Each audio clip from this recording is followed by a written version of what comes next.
허환구의 라디오 오늘. 여러분 안녕하십니까, 허환구입니다. 문재인 전 대통령이 퇴임 후 처음으로 언론 인터뷰를 했는데요. 문 전 대통령은 한겨레와의 인터뷰에서 집권 시기 윤석열 검찰총장을 발탁한 데 대해 어쨌든 윤 대통령이 탄생하게 된 가장 단추가 된 일이라며 그 순간이 두고두고 후회가 된다고 말했습니다. 문 전 대통령은 윤석열 총장 임명 당시 비율로 따지면 적었지만 반대하는 의견도 있었다며 윤석열을 가까이서 겪어본 사람들의 반대였는데 상당한 설득력이 있었다고도 말했는데요.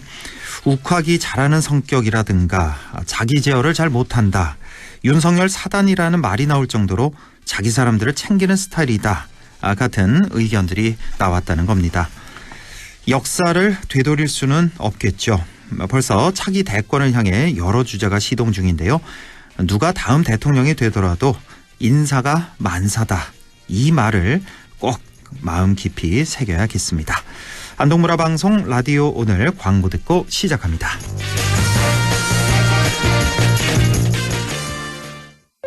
안녕하세요, 이찬원입니다. 발이 편하면 하루가 편하죠. 바로 서서 바로 신는 바로인 슈즈. 특허 기술의 놀라운 착화감으로 신을 때 편하고 신을수록 더 편안한 바로인을 경험해보세요. 편안함의 시작, 바로인 슈즈.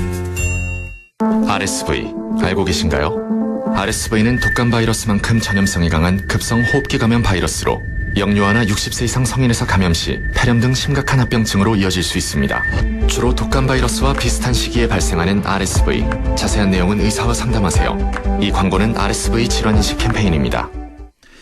네, 2월 10일 화요일 라디오 오늘입니다. 1부 양승진의 슬기로운 뉴스 생활 함께하고요.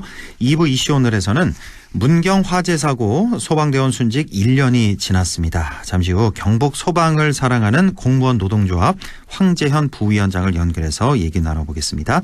이어서 박규환의 세상 읽기 함께하겠습니다. 라디오 오늘 많은 애청 바랍니다.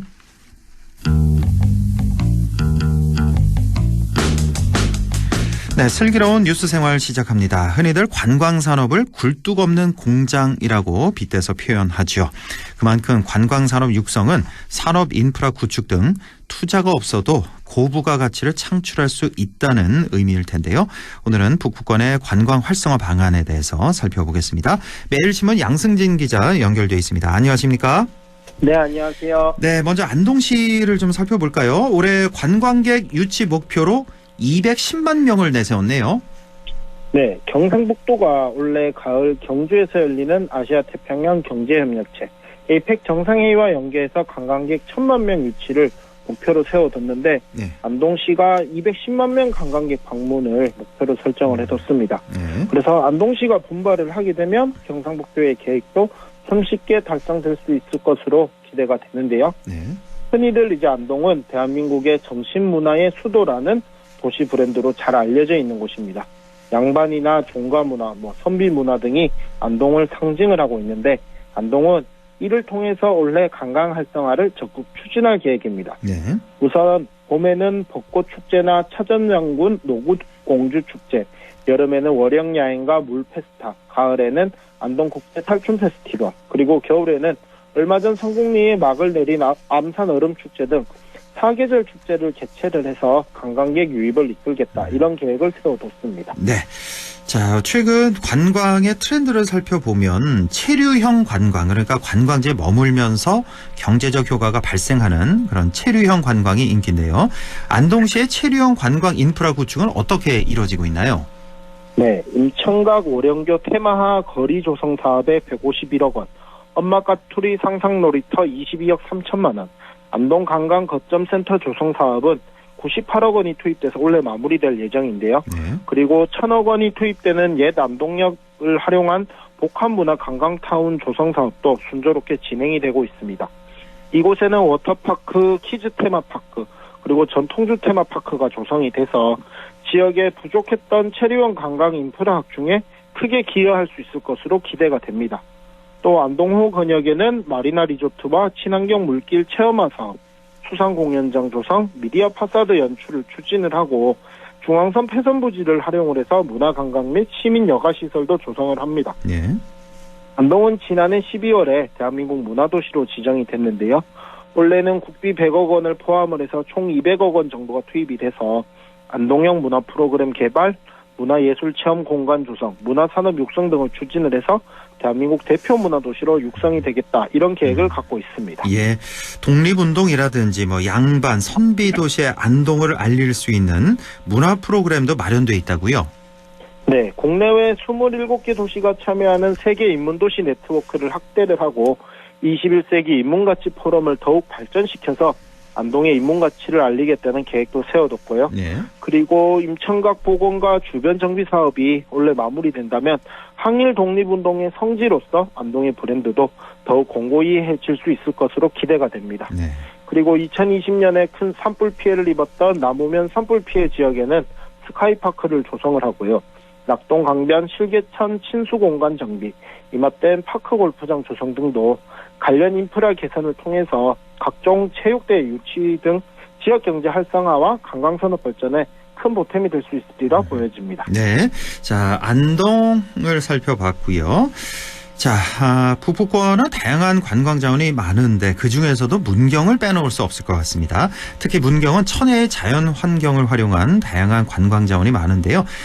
최근에 문경이 람사르 습지 도시로 인증이 됐습니다. 지난주에 제가 뉴스를 했던 기억이 나는데, 자, 이게 어떤 것인지 또 어떤 의미가 있는 건지 좀 전해 주시죠. 네, 저도 문경에 습지가 있다는 게 이번에 알게 됐는데요. 네. 지난달 24일 스위스에서 열린 제64차 람사르 협약 상임위원회에서 문경시가 이제 람사르 습지 도시로 인증이 됐습니다. 람사르 습지 도시는 람사르 습지 인근에 있고 습지 보전과 현명한 이용에 지역사회가 모범적으로 참여를 하고 활동한 도시나 마을을 람사르 협약에 따라 인증을 하게 되는데요. 이 람사르 습지 도시로 인증을 받게 되면 지역 농산물, 수산물, 그리고 생산품의 판촉이나 생태관광 활성화 프로그램에 있어서 인증상표 활용이 가능하게 됩니다. 네. 그러니까 앞으로 문경에서 생산되는 지역 농산물이나 생산품, 생태관광 활성화 프로그램 등은 모두 국제적 표준으로 인정된다는 의미입니다. 그러니까 람사르 습지 도시 인증, 그 상표 활용이 가능하다. 자, 그런데 문경에 습지가 있다는 것 자체가 잘 알려지지 않은 측면도 있고, 이 돌리네 습지잖아요, 이번에. 네. 이 돌리네 습지에 대해서 설명을 좀 해주시죠. 네, 문경시 삼북면 우곡리에 있는 이 문경 돌리네 습지는 석회암 지대의 돌리네에 형성된 내륙 산지형 습지입니다. 이 돌리네 지형은 석회암 지대의 주요 토질 성분인 탄산칼슘이 빗물이나 지하수에 용해돼서 형성된 지형인데, 일반적으로 빗물은 지하로의 배수가 잘 돼서 물이 고이지 않는 게 특징입니다. 네. 그래서 이 문경 돌리네 습지는 희소성 또한 매우 높다고 하고요.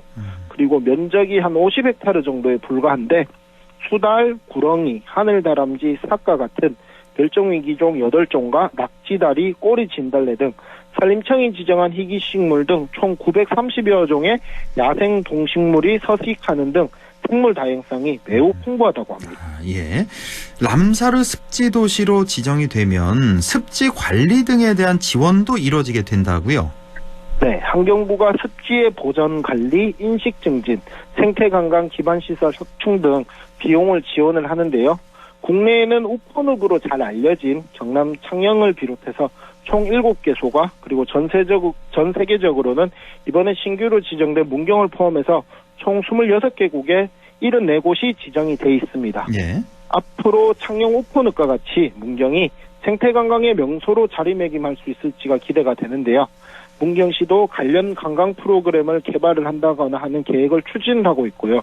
또 무엇보다 문경은 수도권과의 뛰어난 접근성이 큰 강점이기 때문에 앞으로 생태관광 활성화의 효과도 클 것으로 이렇게 기대가 되고 있습니다. 예. 그리고 이제 북부권에는 문경의 돌리네 습지 외에도 지난해 9월에 국가습지로 지정된 영양군 석고면 포산리의 장구매기 습지도 있는데요. 경상북도와 영양군은 올해 내로 장구매기 습지의 람사르 습지 등록 신청을 추진을 하고 있습니다. 그렇군요. 영양의 장구매기 습지도 있다. 자, 안동이 인문, 문화, 관광을 토대로 한 관광 산업을 활성화한다면 문경은 생태 관광 활성화 등의 강점을 한껏 발휘할 수 있을 것으로 기대가 되네요. 자, 이런 지역의 훌륭한 관광 자원들을 활용할 수 있는 방안들 어떤 것들이 있을까요? 우선 접근성 개선이 가장 중요할 텐데요. 네. 다행인 점은 이제 지난해 연말에 중부내륙철도가 개통을 했고 또 중앙선 철도 복선화도 이루어졌기 때문에 철도 인프라가 구축돼 있다는 것은 상당히 고무적입니다. 네. 그리고 부족한 숙박시설 문제도 해결이 필요해 보입니다. 북부권 시군에는 흔히들 별 5개 수준의 숙박시설은 전혀 없습니다. 4성급도 지난해 이제 도청 신도시에 문을 연 스탠포드 호텔 안동이 유일하고요. 네. 그러다 보니까 이제 경상북도는 민간 투자 활성화 펀드를 활용을 해서 도내 각 시군마다 한 개 호텔, 한 개 리조트 건립의 프로젝트를 추진을 하고 있습니다. 네. 국비와 지자체 예산만으로 호텔 리조트 건립이 불가능하다 보니까 그리고 또 민간 투자사들 입장에서는 리스크를 안고 있기 때문에 투자를 망설이다 보니까 고육지책으로 이제 민간 투자 활성화 펀드를 활용을 하겠다라는 계획을 세워뒀는 상태인데 예. 이런 계획들이 제대로 이행이 됐을 때 북부권 시군에도 번듯한 호텔 리조트에서 숙박을 하면서 다양한 관광지를 둘러볼 수 있는 시기가 언젠가 올 수 있었으면 좋겠고요. 예. 그리고 상인들이나 주민들의 인식 개선도 무엇보다 중요해 보입니다. 위생은 물론이고 친절 이런 부분들은 수차례 강조해도 지겹지 않을 정도로 관광객 유치를 위한 가장 중요한 과제로 보여집니다. 네, 오늘 여기까지 듣죠. 매일신문 양승진 기자와 함께했습니다. 고맙습니다. 네, 감사합니다. 네, 라디오 오늘 잠시 후 2부에서 뵙겠습니다.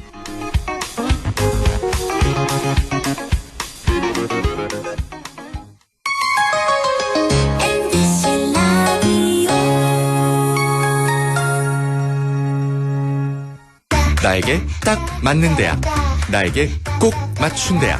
나만의 경쟁력을 원한다면 안동과학대학교로 오라.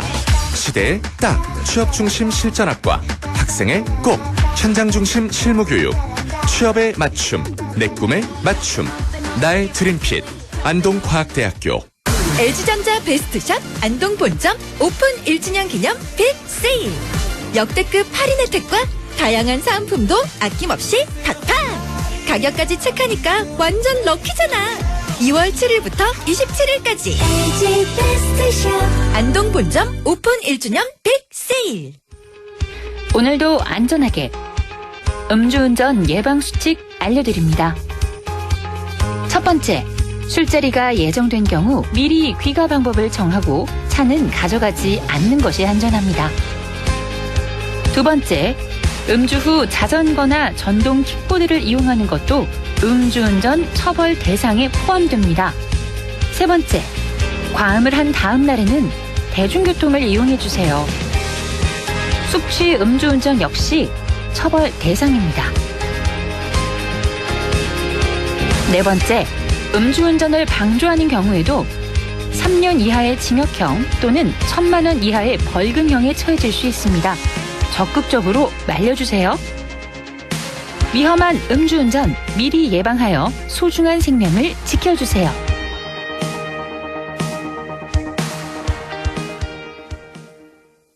살림꾼 김재우의 살림템 추천. 이 찬바람 뭐지? 우리 자기 춥잖아.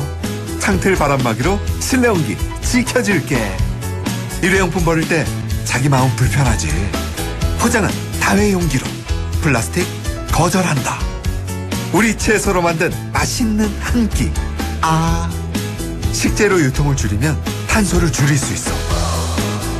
이 모든 건 저 김재우의 살림템이자 지구 살림템. 기후 위기로부터 우리의 행복을 지켜낼 수 있도록 함께해요. 지구 살림템 공익광고 협의회. 100.1 MBC 라디오. 네, 6시 19분 26초 지나고 있네요. 이슈 오늘 시작합니다. 지난해 2월 1일이었죠. 문경의 육가공 공장 화재 현장에서 2명의 소방관이 순직하는 안타까운 사고가 있었습니다. 그 후 1년이 지났는데요. 재발 방지 대책은 잘 마련되고 있을까요? 경북 소방을 사랑하는 공무원 노동조합 황재현 부위원장을 연결해 보겠습니다. 자, 황재현 부위원장님 안녕하십니까? 네, 안녕하십니까. 여보세요. 예, 반갑습니다. 자, 벌써 1년이 지났네요. 2명의 소방대원이 순직한 사건. 자, 여전히 그 충격이 가시지 않고 있는데요. 자, 문경 소방관 순직 1주년을 맞는 심정부터 좀 여쭤볼게요.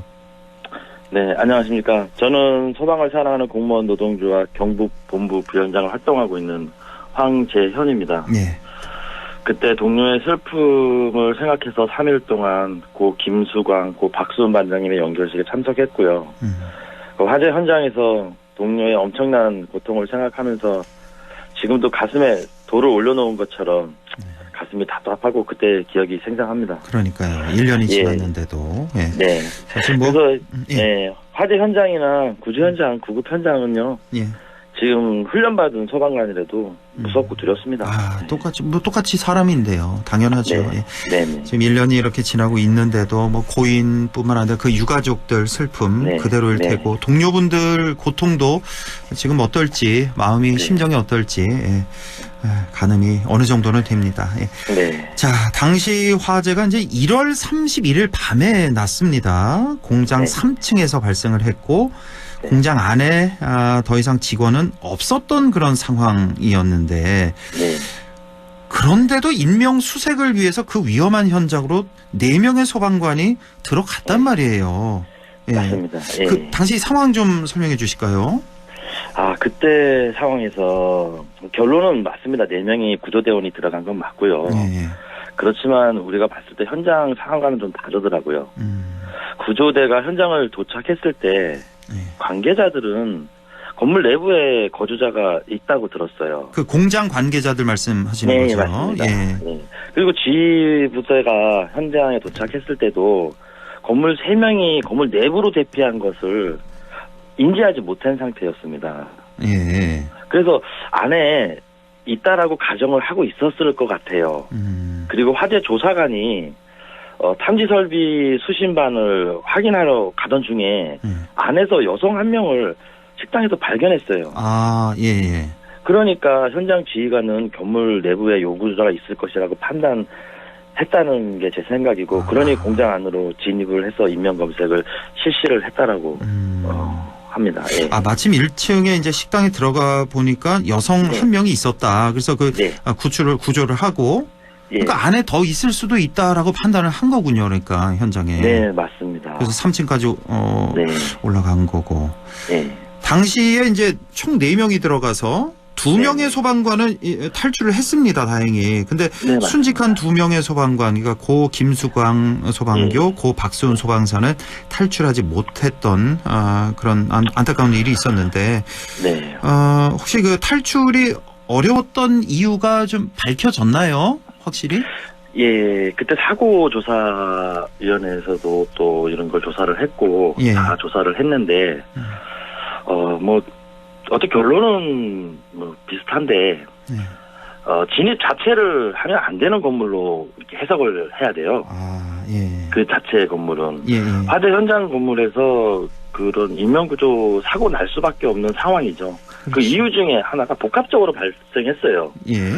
이유 중에 하나는 상황 판단을 할 수 있는 구조대원 4명, 화재진압대원 2명, 인력이 부족하죠. 공장이 얼마나 큰데. 그 당시에는 이제 구조대 4명, 화재진압 인원 2명 이렇게 6명만 있었던 거예요. 당시에. 네, 그렇죠. 예. 그 직접적인 진입을 한 분들은 그렇게 돼 있죠. 그러니까 이게 화재 현장에 보면 그 대두유가 2,000리터나 있었어요, 안에. 그리고 화재 확산이 가장 빠른 샌드위치 판넬 있잖아요. 불이 기름이랑 같이 불이 붙으면 그냥 순식간에 불이 붙는 샌드위치 판넬 구조고요. 그다음에 들어간 소방대원들이랑 지휘부서랑 무선 통신 장비의 기술력이 지금 따라오지 못하고 있습니다. 그러니까 끊겼다가 연결됐다 이런 상태죠. 그래요. 예, 그래서 관계자와 이 지휘부서와의 정보 수집이 실패했고, 또 지휘관들도 이거에 대한 판단하는 그때 상황이 좀 부족했다라고 판단을 하고 있습니다.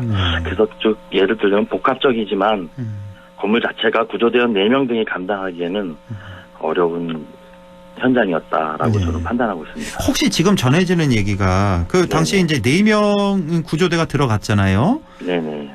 그 현장 지휘관의 명령으로 들어간 겁니까? 아니면 자체적으로 그 4명이 판단해서 이렇게 위험한 상황인데도 우리가 들어가야겠다 하고 이렇게 뛰어 들어간 건가요? 그게 밝혀졌나요? 그것까지는 아직 제가 확인하지 못했어요. 그래요. 예. 근데 현장 도착이 구조대가 먼저 도착을 하고 예.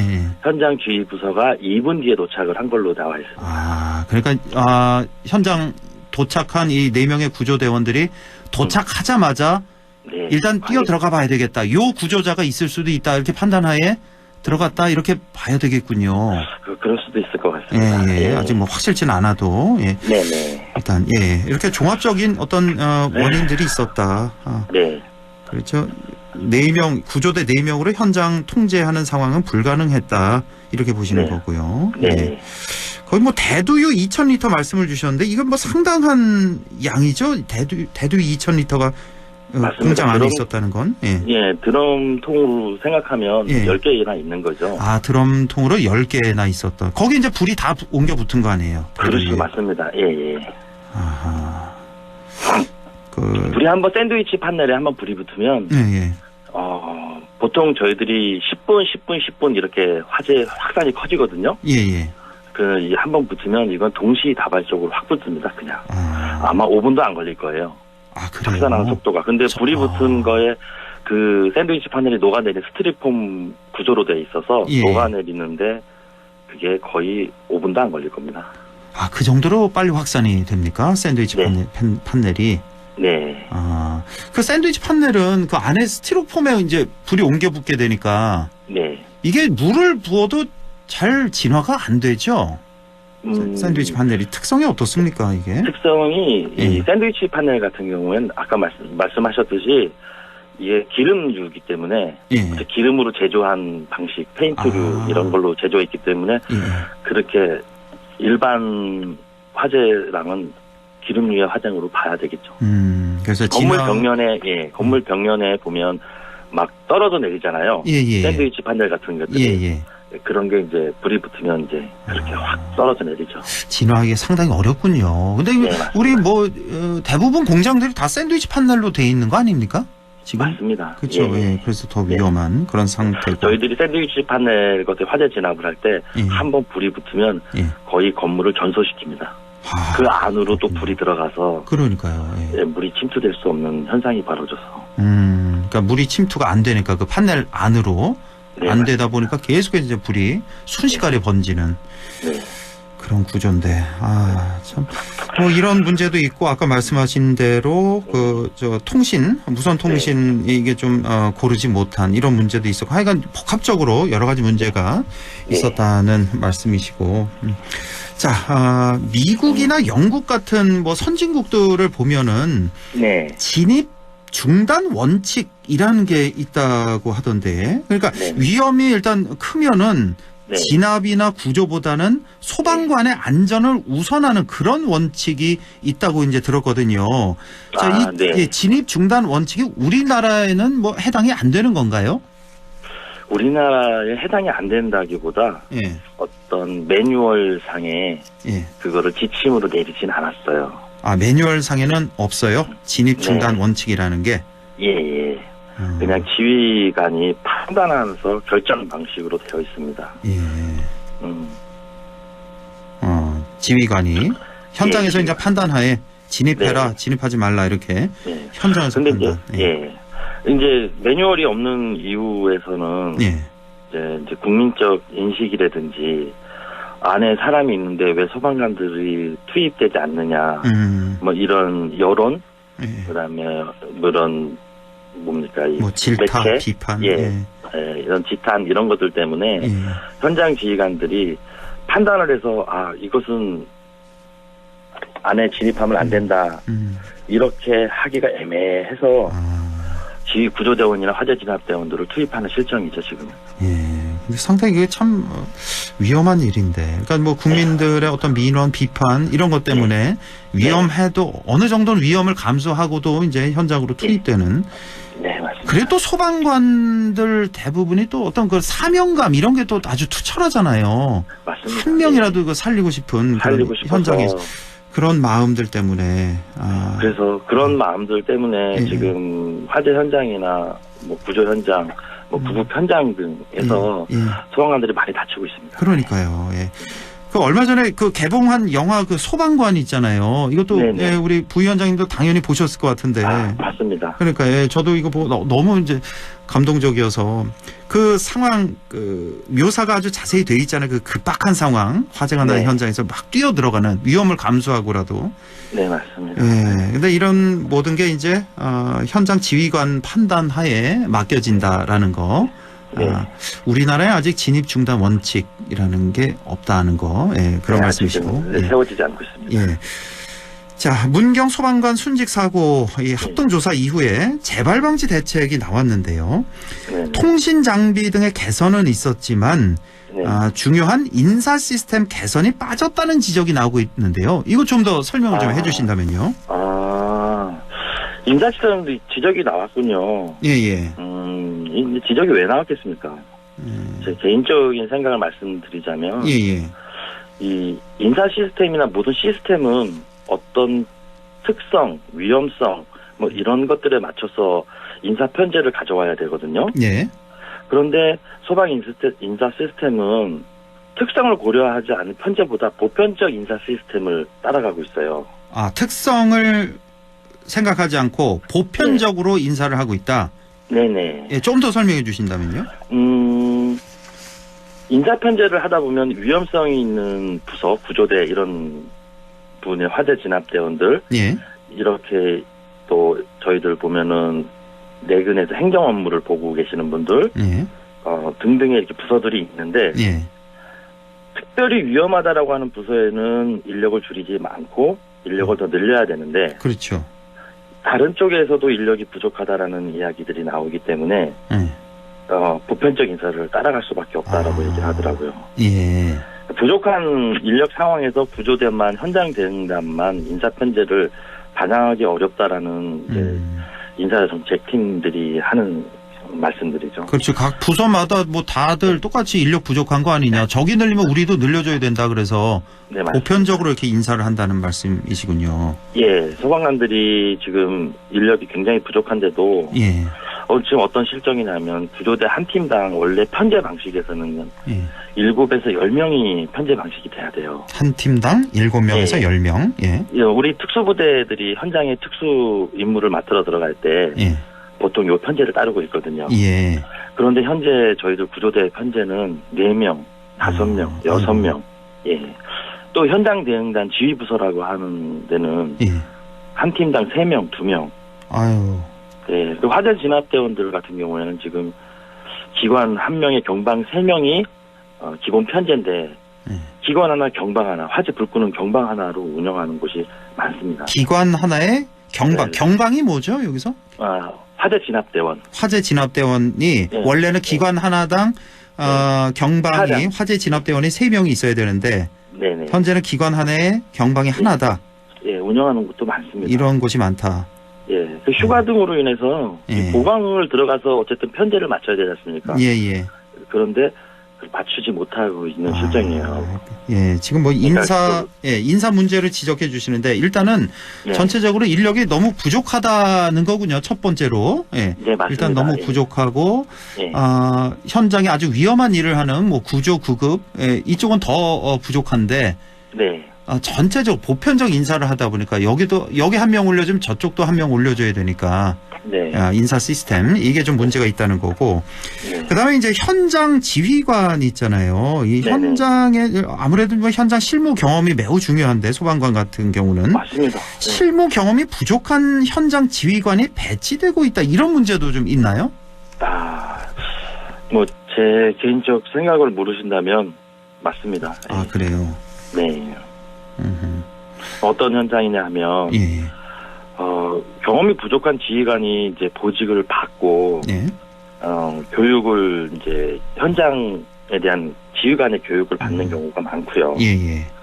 그러니까 교육을 받기 전에 자격 있는 사람이 교육도 받고 능력도 인정을 받아서 현장 지휘관에 임명되기보다는 진급이나 이런 것들 다른 보직을 해서 근무를 하다가 진급을 하게 돼서 현장 지휘관으로 오는 경우들이 지금 있습니다.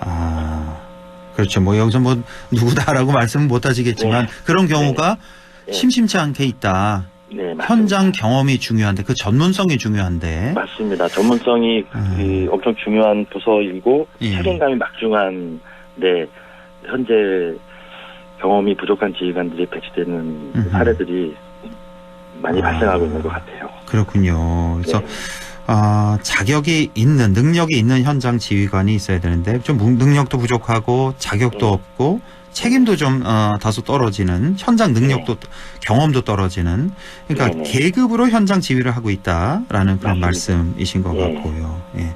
그러니까 현장 중심의 전문성, 경력을 살려서 현장 지휘관 보직을 해야 된다. 예. 이런 말씀이신 것 같고 또 뭐 혹시 그 현장 지휘관의 노령화 문제 이런 것도 좀 있습니까? 예, 있습니다. 예.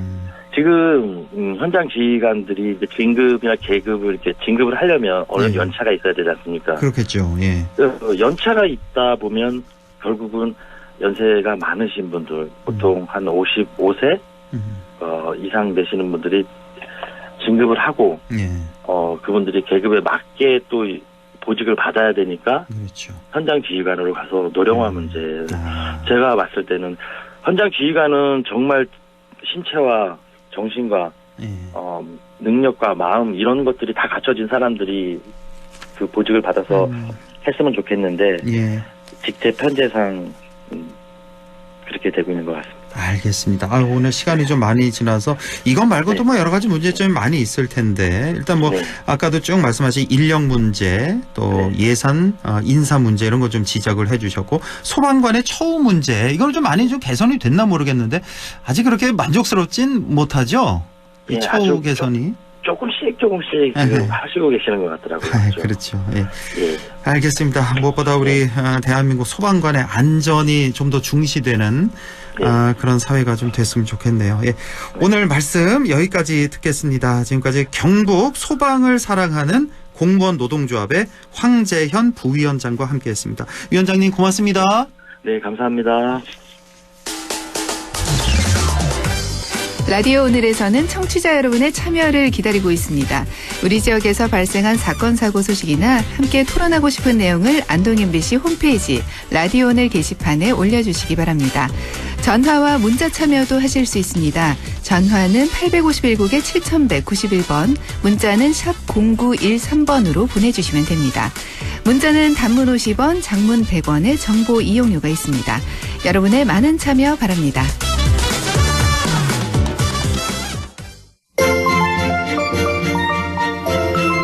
네, 박규환의 세상 읽기 시작합니다. 더불어민주당 영주 영양봉화 박규환 지역위원장 연결되어 있습니다. 안녕하십니까? 반갑습니다. 영주 영양봉화 박규환입니다. 네. 자, 오늘 준비된 내용 들어가기에 앞서서 이철우 경북지사 얘기 잠깐 좀 여쭤봐도 될까요?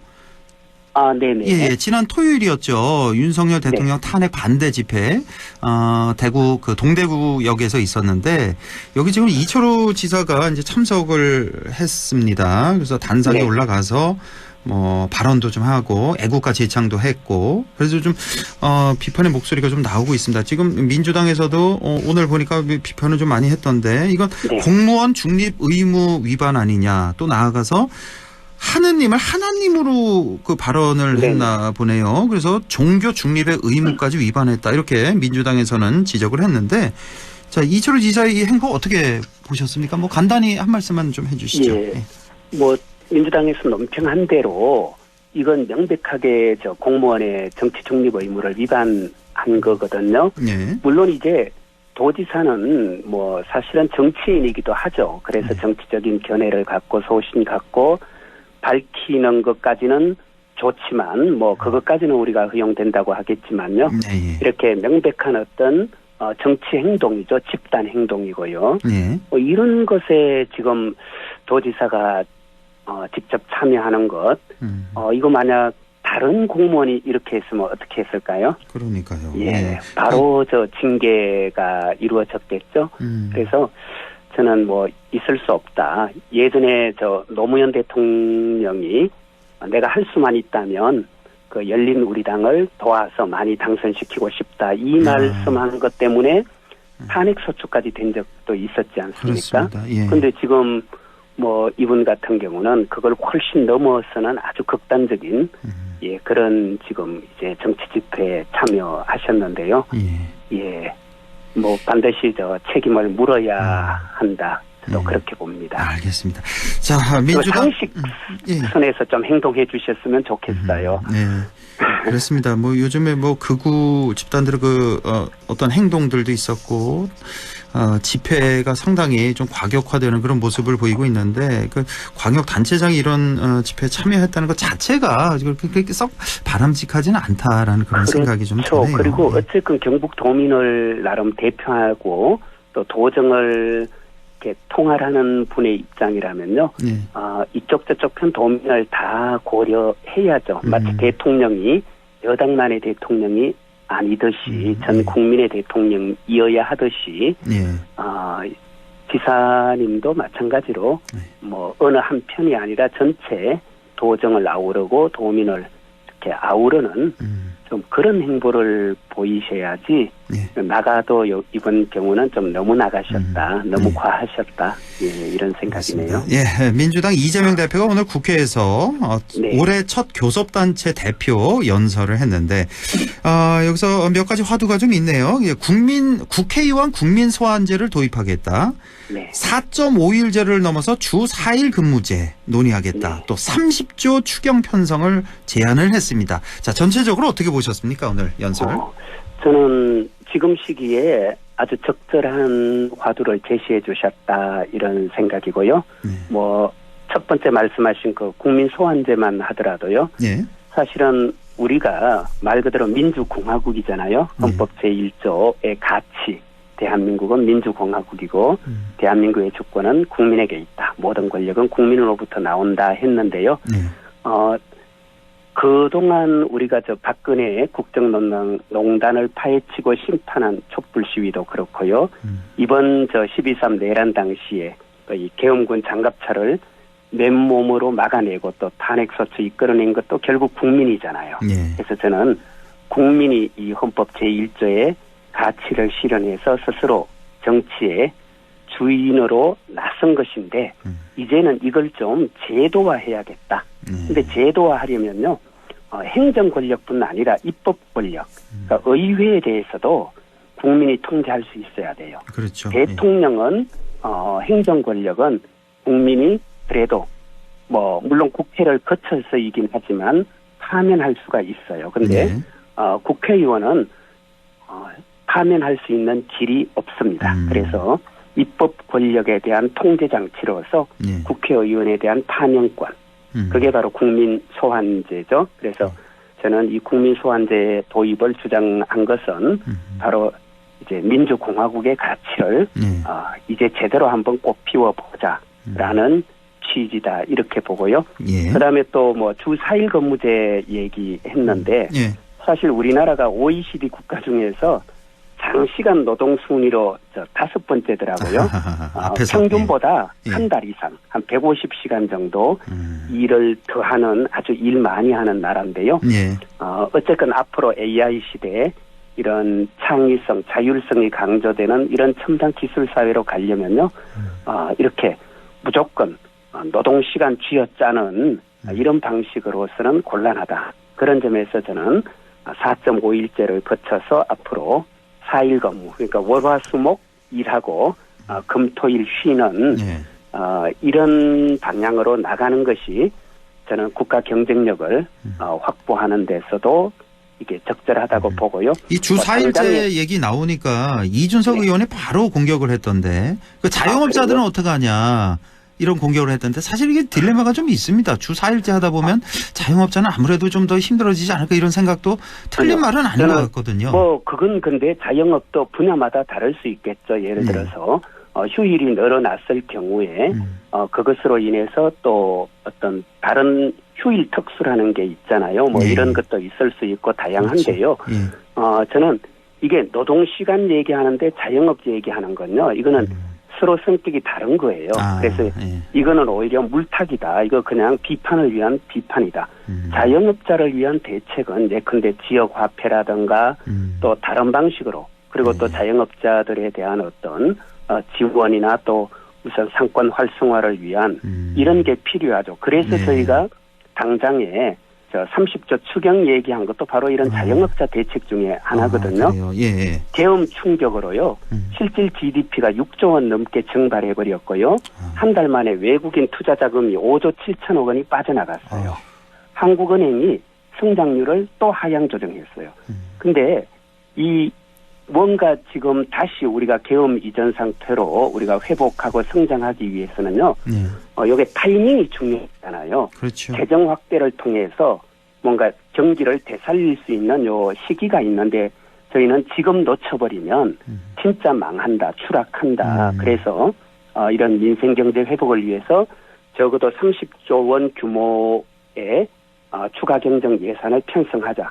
뭐 상생 소비 쿠폰이라든가 방금 이준석 씨가 말했다는 그런 소상공인 지원, 또 지역 화폐 지원, 그 밖에도 뭐 감염병이라든가 이런 대응, 또 공공주택이나 또 뭐 AI 반도체 관련된 이런 추가 투자가 필요한데요.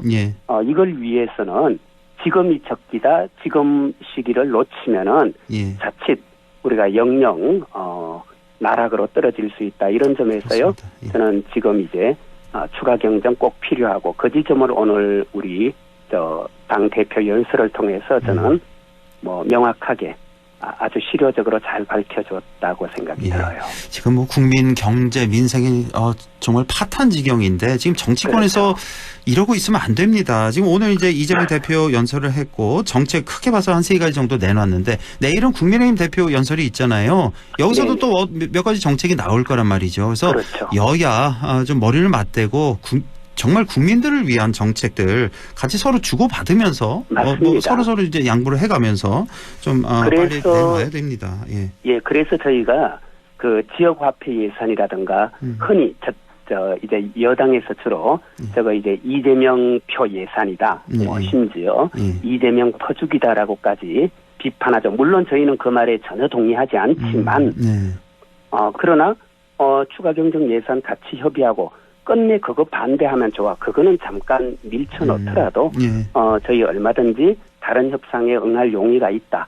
어떻게든 지금 중요한 것은 뭐 자존심 세우는 것도 아니고. 그렇습니다. 자존심이 중요한 게 아니에요. 지금. 그럼요. 말씀하신 것처럼 민생 경제를 살피기 위해서 제발 좀 같이 이렇게 만나서 좀 대화했으면 좋겠습니다. 저희도 그걸 바라고 있습니다. 그렇습니다. 헌법재판소 탄핵 심판이 계속되고 있습니다. 이제 지난주까지 해서 6차 끝났고 내일 7차, 이번 주 목요일에 8차 이제 마지막까지 진행이 될 텐데 지난주가 참 관심이 많이 집중이 됐습니다. 이제 윤 대통령이 곽종근, 홍장원의 탄핵 공작이다 이런 발언도 내놨고 호수 위에 달 그림자를 쫓는 그런 탄핵이다라는 말, 또 인원 논란까지 있었고 지난주 참 시끌시끌했는데 뭐 지난주에 굉장히 많이 얘기를 나눴는데 지난 변론기를 뭐 한마디로만 좀 정리해 주신다면요. 어떻게 보셨는지. 탄핵 공작이다라는 말 했는데요. 이건 말 그대로 어불성설이고요. 아무 말 대잔치잖아요. 이게 탄핵이 공작이 되려면요. 탄핵 사유를 민주당이, 야당이 조작해야 하는 겁니다. 근데 탄핵 사유가 뭐냐면 위헌 위법적인 계엄 선포. 그래서 계엄 선포가 헌법과 법률을 위반했다. 이것이 탄핵 사유잖아요. 근데 계엄 선포를 민주당이 어떻게 조작을 합니까? 민주당의 사주를 받고 그러면 윤석열 대통령은 계엄을 선포했습니까? 아니 지금 윤 대통령은 민주당이 탄핵 공작을 했다는 얘기가 아니라 그 자기의 부하죠. 곽종근 특전사령관 그리고 홍장원 국정원 차장이 공작을 했다 이거예요. 그렇죠. 그런데 그 홍장원과 이 사람들이 이제 아마 그 윤석열 대통령 측 주장은 그분들이 이제 그 내란 아닌 것을 내란인 양 이렇게 이제 프레임을 전환했다 하는데요. 저는 탄핵은 내란 죄냐 아니냐와 상관없이 헌법과 법률을 위반해서 이 비상계엄을 선포하고 군사력, 무력을 동원한 것 자체로 이미 탄핵 사유가 넘치고요. 지금 제가 볼 때 윤석열 대통령은요. 그래서 탄핵 인용을 기정사실로 받아들이는 것 같아요. 헌재에서는 받아들여질 거다. 그럼 남은 건 뭐냐? 형사재판에 가서 어떻게든 내란죄만은 피해보자. 왜? 내란죄는 무기징역 아니면 사형이에요. 그렇습니다. 그래서 제가 볼 때는 그냥 헌법상, 법률상 주어진 권한을 넘어섰다, 남용했다. 그래서 직권 남용 정도로 적당히 해서 징역 한 몇 년 받는 선에서 끝내려는 저는 이런 전략인 것 같은데요.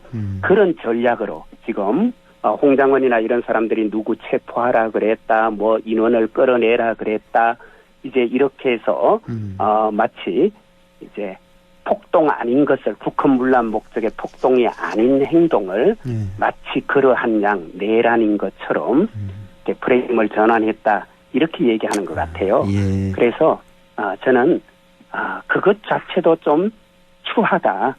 예. 그래서 어떻게든 내란죄만은 모면해 보려고 그런 지금 뭐 때로는 법 기술을 구사하고 프레임 전환을 구사하고 심지어 거짓말도 하잖아요. 예. 자기는 사람이라는 말은 써도 인원이라는 말은 절대 안 쓴다.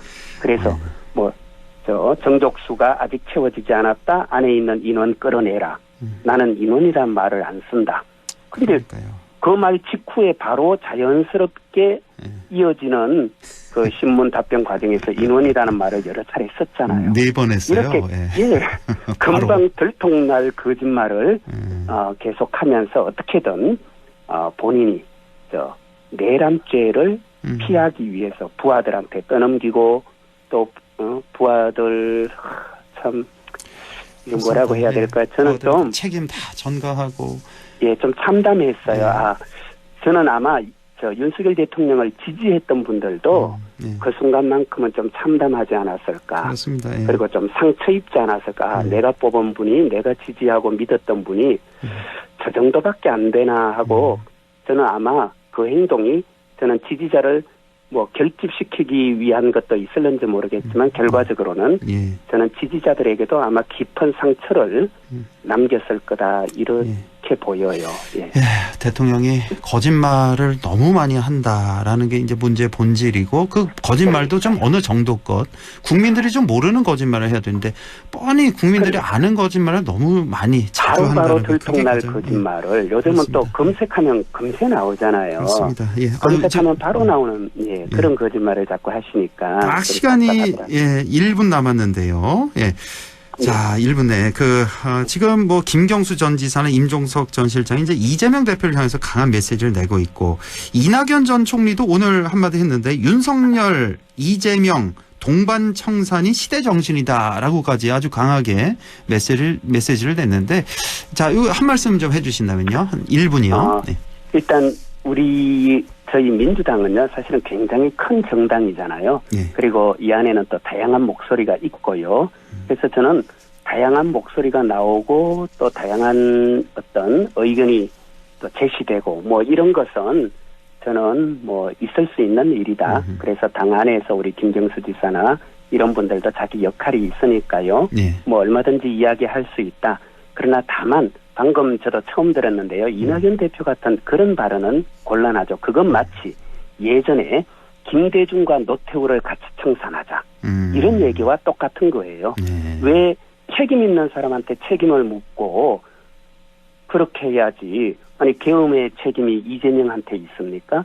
이재명에게 맡겨도 좋을지는 그건 별개로 우리가 논의하고 국민이 판단해야 될 문제이지 윤석열과 이재명을 동렬에 놓고 둘을 같이 청산하자 이런 거야말로 이건 정말 괴설이고 궤변이죠. 이른바 양비론 궤변이다라는 그렇죠. 말씀. 그래서 저는 이제 그런 것들을 좀 저희가 조심해 가면서 다만 얼마든지 당의 노선이나 견해에 대해서는 민주정당 안에서 다양한 의견 나올 수 있다고 보고요. 다만 알겠습니다. 큰 틀에서 민주공화국을 향한 국민들의 대의라는 게 있고 바람이 있잖아요. 정권 교체에 대한 또 희망이 있는 거고요. 그런 점에서 누가 가장 이제 현실적인 대안인지 여기에 대해서는 또 좀 숙고해 볼 필요가 있겠죠. 그분들도.